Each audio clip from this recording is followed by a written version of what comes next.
You know, every great adventure story has a moment just like this. The heroes are on their quest, things are moving along, and then, bam, they hit a wall. Or, in this case, a river. A ridiculously wide river with a monster lurking in its depths.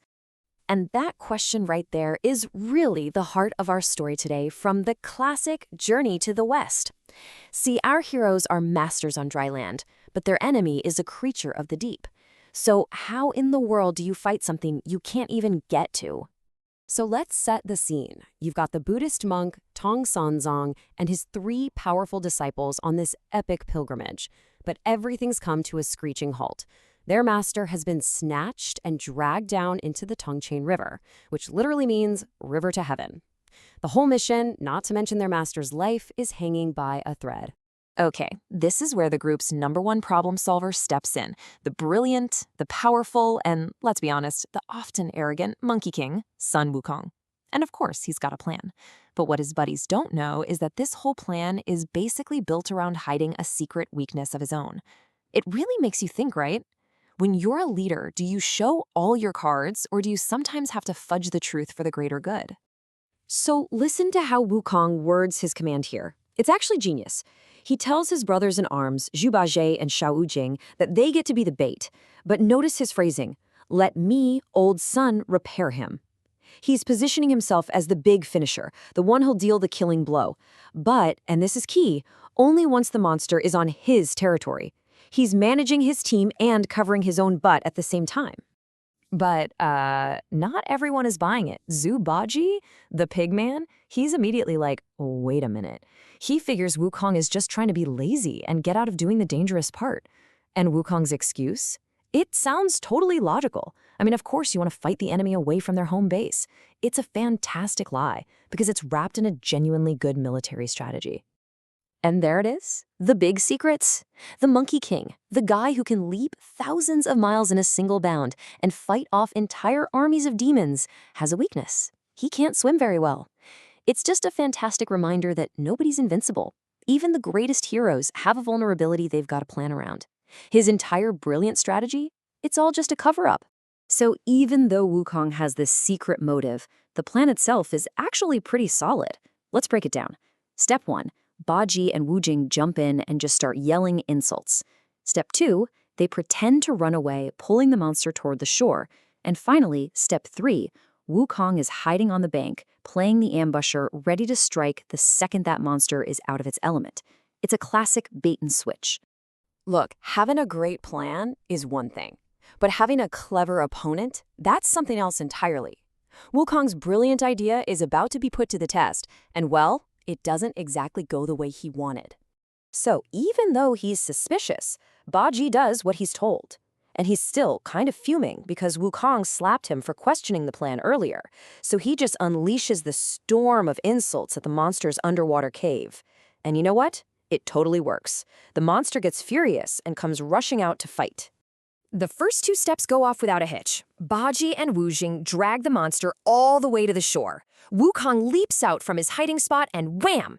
He lands a perfect solid hit with his magical staff. For just a split second, it looks like they've won. But this monster isn't dumb. After taking one good smack on land, it immediately figures out the trap. It dives right back into the safety of the deep river and decides, nope, not falling for that again.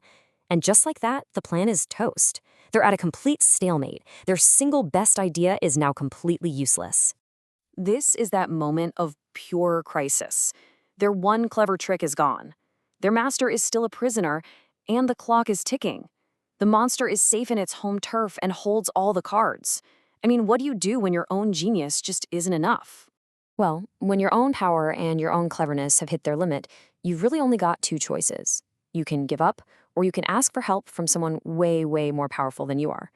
For Sun Wukong, that means it's time to call in a favor from the heavens. And this right here is a huge moment for Wukong's character. For once, he has to swallow that legendary pride of his. He actually admits he can't solve this problem by himself, and he flies off to find the Bodhisattva of compassion, Guanyin. It's the ultimate act of humility for him, just admitting that his own strength has a limit. And just so we're all on the same page, a bodhisattva isn't just some god. It's a being with incredible wisdom and power who literally chooses to stick around the mortal world just to help people out. So when Wukong goes to Guanyin, he's basically going to the top of the food chain for help. Now, you'd think she would show up with some crazy divine weapon, right? A celestial sphere, a magic sword, something epic. But no, Guanyin arrives with a fish basket, a plain old woven bamboo basket. You can just imagine Wukong looking at it, totally confused. But it's a great lesson, isn't it?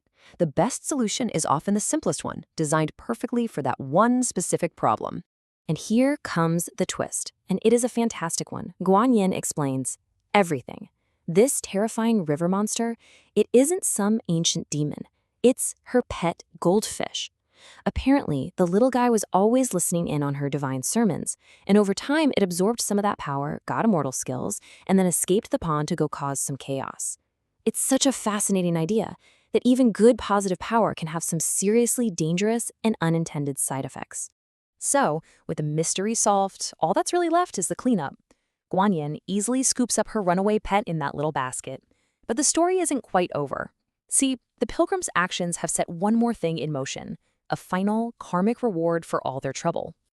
All right, first things first, with the coast clear, Wukong dives down into the now empty lair and frees his master, Tang Sanzang. The kidnapping is officially over. The pilgrims are all back together, safe and sound on the riverbank. But just as they're standing there, probably wondering how they're ever going to get across this massive river, another creature surfaces. This time, it's a giant white turtle.